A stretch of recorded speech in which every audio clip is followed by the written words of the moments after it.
affordable, and humane quality pharmaceutical services to all through continuous professional development and collaboration with government, international organizations, and other healthcare professionals.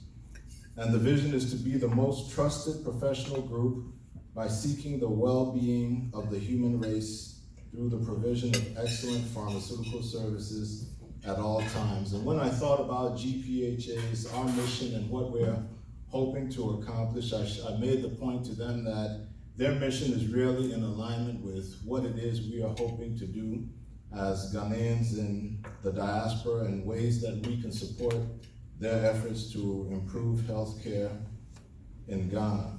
And so the next slide, as you can't see, is a photo of the first batch of PharmD graduates from Tech.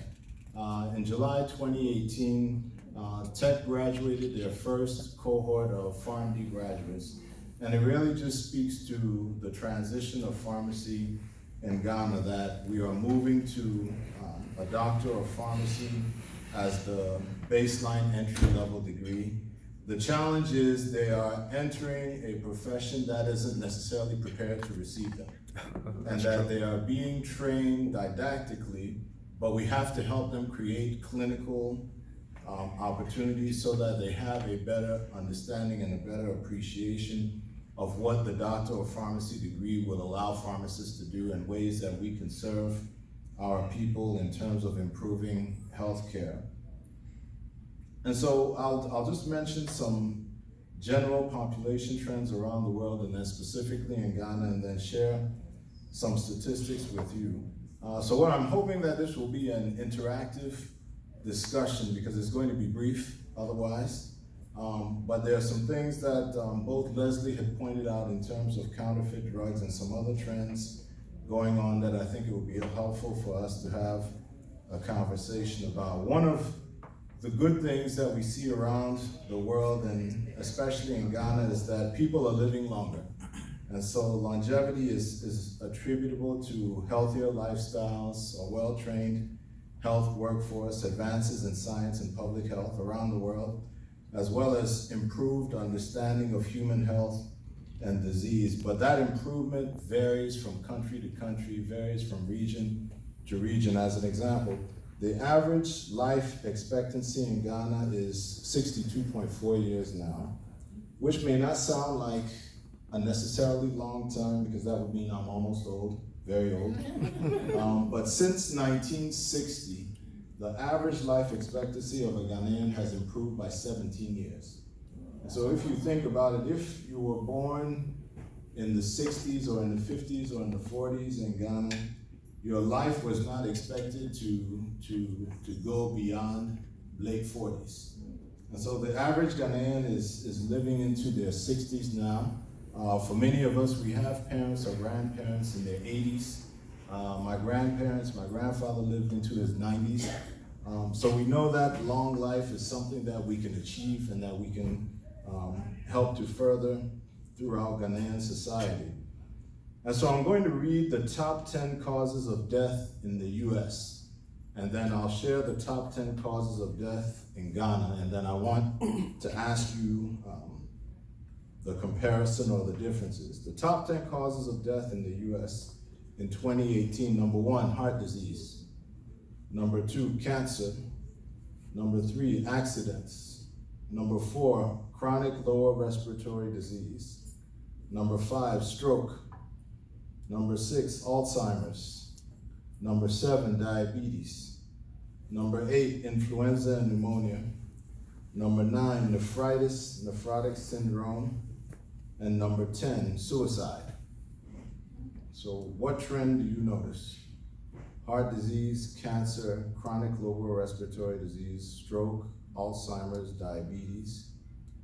These are all chronic diseases of aging. In the US and in the West, because life expectancy has progressed to the point most people are dying of chronic diseases in their 70s, in their 80s.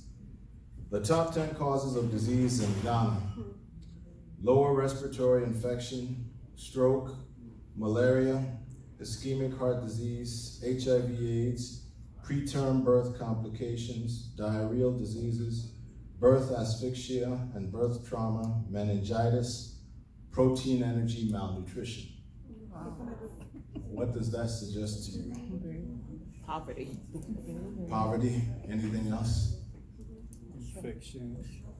Lower respiratory infection, stroke, malaria, ischemic heart disease, HIV, preterm birth, diarrhea, birth asphyxia, meningitis, protein energy malnutrition. More than half of them are either infectious disease or are a result of poverty, lack of access to healthcare, lack of access to drugs and other therapies. But one of the points I made to our colleagues, and I'll share with you, of the top 10 causes of death in Ghana, which areas can pharmacists have a direct impact? I'll read them again. Lower respiratory infection, stroke, malaria, ischemic heart disease, HIV/AIDS, preterm birth, diarrheal diseases, birth asphyxia, meningitis, malnutrition. Of the top 10 causes, at least 8 can be impacted by pharmacists. All of the infectious diseases, as well as ischemic heart disease, stroke, certainly malaria, even malnutrition. And so there's a huge opportunity for pharmacists to intervene and to impact not just survival, but to impact the health of our people. And so the population of Ghana is approximately 28 million, give or take a few 100,000. The Pharmaceutical Society of Ghana lists about 2,500 pharmacists in good standing as of October 2017. There are about 2,000 community pharmacies in Ghana, and there are over 10,000 over-the-counter medicine outlets. What does that mean? 2,500 pharmacists in good standing, 2,000 community pharmacies, over 10,000 over-the-counter medicine outlets. We'll come back to that. So there are a number of challenges facing pharmacy, both in Ghana and the US and around the world, and maybe we'll speak by region in a second. Leslie had done a good job outlining what the problem is in terms of counterfeit drug. The problem is actually worse in several other countries. In Nigeria, the problem is terrible. You almost have in certain areas a 50-50 chance that the medication you receive will be fake. And so the problem is not just that someone is receiving placebo or they're receiving sugar pills as opposed to active medication. But if you look at what the drugs and what the pills and capsules are actually cut with, some of them may be cut with toxic substances. And I saw a presentation of counterfeit drugs that were produced in China and with India, and there was everything from road paint to ground sawdust to ground stone and brick chips. So not only are they not receiving actual active ingredients, but some of the compounds in these fake medications by themselves are toxic. Upgrade quality assured medications, upgrading educational standards and opportunities, and this is not just in Ghana, this is throughout the pharmacy community internationally. Collaboration with other healthcare professionals, introduction of various new regulatory processes, focusing on or refocusing on the patient as the center of the healthcare system. Interdisciplinary healthcare is a growing trend that many places are not able to quickly address. Expanding the practice of pharmacy through value-added services and pharmacist-run clinics. If we look specifically at the US and transitions of the profession where we are, the frank truth of the matter is that the pharmacy profession in the US is under pressure to change. We're in many circumstances under extreme pressure. And this pressure comes from access issues, the Affordable Care Act, mergers, both of pharmaceutical companies and mergers of large pharmacy giants, collaborations and collaborative practice agreements, reimbursements from many of the companies that really control the market, star ratings. So if you look throughout the entire healthcare arena, pharmacy as a profession is being squeezed. And we're under pressure to change the way that we are operating as a profession. One of the things that I think we are making a transition to and that we will need to help share with our colleagues at home is really the concept of patient-centered care. That if we're going to really make a true impact in terms of impacting survival, prolonging survival, impacting the quality of health care, it's essential that the patient becomes the center of care. The old model where the center is what? Where the center of care is the physician and everyone operates around the physician has not worked, at least to the point where we need to make transitions to continue to improve patient care. So there are a number of opportunities for pharmacists in Ghana, and the slide that you can't see would have shown certain things that are happening, again, both in this country, but also if you look at changes in pharmacy around the world, chronic disease intervention. And so when we talk, because there has been success, my brother had made mention to me that he was shocked how many of his friends his age in their 50s and older are now succumbing to stroke. And so we are starting to reach the point where more Ghanaians are surviving longer, but unfortunately, because our diets are changing and we're also adopting a more sedentary Western lifestyle, we do see more hypertension, we see more stroke, we see more cardiovascular disease, we're seeing more diabetes. But these are also opportunities for pharmacists in terms of hypertension and blood pressure control, diabetes screening and management, anticoagulation therapy, HIV therapeutics management. Immunization is huge.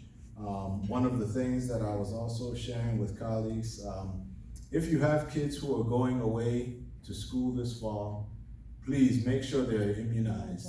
The increase in measles that we're seeing, if you're from this area, and the recent outbreak of adenovirus at University of Maryland, and a student who was immune compromised died, we're seeing more and more cases of kids who are not immunized for one reason or another. We're not seeing the benefits of herd immunity, but this is also an opportunity internationally. There's no reason why pharmacists in Ghana can't provide immunizations as they're doing in other countries around the world and in this country. Empowering pharmacists to practice at the top of their license. And I had made the point that we now have the first batch of pharmacists who graduated from Tech at Legon. They've already graduated a group. And so the impact of them being trained to do more, to think clinically, to be able to service patients, but not necessarily being empowered to do it because the culture and the society is not such that they can actually even take advantage of those degrees. I was in India a few years ago. There are over 1,000 pharmacy schools in India. About 100, a little bit more than 100, offer the PharmD now. And India graduated their first batch of PharmD graduates about 4 or 5 years ago. And so I had a chance to speak with many of them, and the overwhelming, in addition to their excitement and their happiness to graduate, the other overwhelming response was fear. That they have gotten this additional education, that they're now excited and empowered to practice as pharmacists. They have a better understanding of clinical care, but they don't know where they're going to apply. They don't know how, because India's system is very largely geared towards industry and is also geared towards production and wholesale, and not necessarily to clinical care. They're receiving this additional benefit of education and can provide more services and contribute to improving the health of Indian citizens, but how are they going to do that, unless there are some changes in the law. But even if those of us who are my age and a little bit older may remember when we changed the educational system to the PharmD as the entry-level degree in the early to mid-90s. It was really the same argument, that at that time, to receive a PharmD, it was a clinical specialization. You had to do it as a post-bac degree. If you worked in a hospital, there was a very clear segmentation. If you had a bachelor's degree, you were going to be a staff pharmacist. If you wanted to be a clinical pharmacist, you had to have a PharmD. And when the discussion was moving to an all PharmD degree, part of the argument was, well, what are these people going to do? Are they going to work at Rite Aid or CVS or any of the chains and keep doing the same thing that pharmacists have always done? So how do we transition so that pharmacists are working at the top and we're practicing at the top of our license, because we have the additional benefit of education, we have the additional benefit of clinical training, but is society ready for us to use those skills? And it's a process, it's a continuum, and it happened, the same process happens in every country, maybe just a little bit differently. But for pharmaceutical services to be successfully implemented in Ghana, and for the Ghanaian community pharmacists to be able to practice at the top of the training that they're now receiving, part of what has to be done is that some laws and policies will have to be updated. And so I had a couple of examples. The Ghana Pharmacy Act 489, passed in 1994, which has been repealed and subsumed by the Health Professions Regulatory Bodies Act 867, is actually silent on the extended responsibilities of the community pharmacists for patients with chronic diseases. And so the Pharmacy Council, Ghana, in conjunction with the Community Pharmacists Association of the Pharmaceutical Society of Ghana, one of the things that they hopefully will be working on is developing policy guidelines regarding patient care services that could be provided by community pharmacies.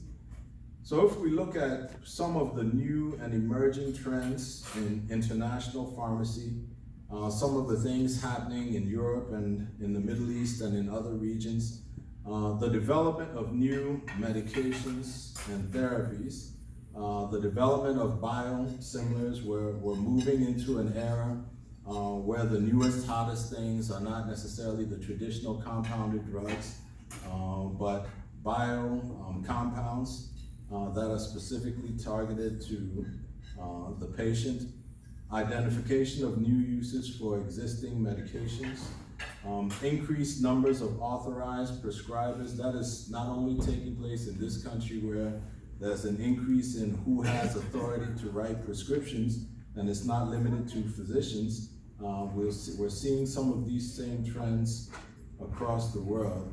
Increased affordability and availability of more generic drugs, globalization and global health concerns, personalized medicine, precision medicine, pharmacogenomics, and also now the increasing use of technology, whether it's in the form of telepharmacy, drones, new delivery systems. I know Amazon had made some mention that there was potentially interest in them looking into pharmacy, and it caused a lot of concern. Amazon is now going to be in our backyard, and what types of things are they thinking about, and how might that impact pharmacy as a profession?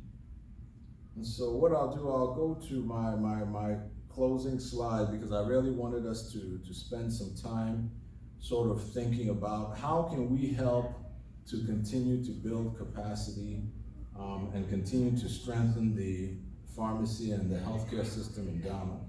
Well, one, there's going to have to be continuation to upgrade the education and training of pharmacists. It's great that they've moved to the PharmD as the entry-level degree, but there are still issues in terms of the development of clinical sites for training, the training of preceptors who will guide and mentor students, and also the continuing development of pharmacists in the workforce. For the pharmacists who are already practitioners, what types of training are they going to receive? Or again, will it be a circumstance where we'll just continue to graduate new ones and the old existing pharmacists will eventually phase out of practice? Facilitating changes in the practice of pharmacy through laws, policies, education of the public, and other professional partners. Again, Leslie had made the comment about impacting counterfeit drugs, not necessarily or not only through government action, but also empowering patients. And so part of what we have to do as pharmacists is really re-engage people, engage the Ghanaian people in terms of their expectations of what do they expect a pharmacist to do. If we have little expectations of pharmacy or any other profession, if the only role of the pharmacist is to give you drugs when you go to the pharmacy, they're not providing counseling, they're not providing any value-added service, then it is going to be very difficult to change the perception and the societal understanding of the additional value pharmacists can bring if their only responsibility is to give me what I've asked for, whether I have a prescription or not. Collaborating with international institutions, universities, and colleges, as well as international accrediting bodies and pharmacies. One of the things that is really exciting that many people don't know about, the Accreditation Council for Pharmacy Education, which is the accrediting body for pharmacy schools in this country, actually has an international certification group. And so I'm an international commissioner with ACPE. And what we have done is we have created the opportunity for pharmacy schools around the world to request and to receive consideration for ACPE certification. And so they don't necessarily, it's not accreditation, and that has been made clear, but that's a separate topic. But we are invited to schools around the pharmacy schools around the country. We share what is happening in pharmacy education in this country. And then we also help them improve the quality of education that students are receiving. We share with them things that have been happening in other countries, and then based upon a set of standards that have been developed, we certify schools in those countries. And you would be surprised that the region that has had the most activity in terms of improving the quality of pharmacy education and in terms of really upgrading the type of education that pharmacists receive is the Middle East. In Saudi Arabia, there are around 10 schools that have gone through this certification process. And if you were able to go to Saudi Arabia and see some of these hospitals and see the pharmacists and see the type of empowerment that the pharmacists have been given, is really impressive. But those are things that the certification body has also certified institutions in India, in Eastern Europe, and are looking to expand their services. We haven't certified any institutions in Africa, but it's something that we would love to do. But one of the other services that they provide is workshops and training and updates to really provide a service and a way to improve the quality of education, whether or not an institution is interested in becoming certified. Identifying best practices from other countries, and this can be done through various organizations such as GPhA, FIP, the Royal Pharmacy Society, partnering with expatriates and organizations representing Ghanaian pharmacists working abroad. Again, another way that we could provide a service directly. And also government or public investments in healthcare, interdisciplinary training and collaboration, and reviewing other models of practice.